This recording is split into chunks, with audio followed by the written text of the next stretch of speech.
10টা আলামত আসার আগে কিয়ামত হবে না। কয়টা আলামত? 10টা। এই 10টা আসার আগ পর্যন্ত কিয়ামত হবে না নিশ্চিন্ত থাকতে পারেন।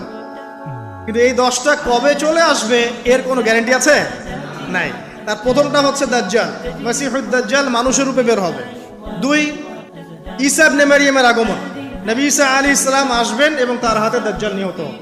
কোথায় নিহত হবে সেটাও বলে দেওয়া আছে, প্যালেস্টাইনের বাবেলুদ নামক জায়গায়, যে জায়গাটা অলরেডি প্রস্তুত।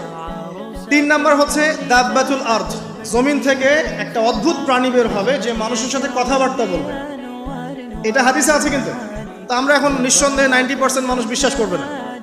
এবং যারা একটু বেশি চেতনাধারী তারা বলবে যে মোল্লা মুন্সিদের কথা শোনো, প্রাণী বলে আবার কথা বলবে। কিন্তু হ্যাঁ, এই কথাটাই যদি নাসা বলে,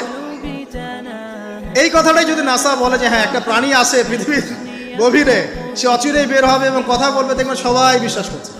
দেখেন চিন্তাগত শিরক দেখেন।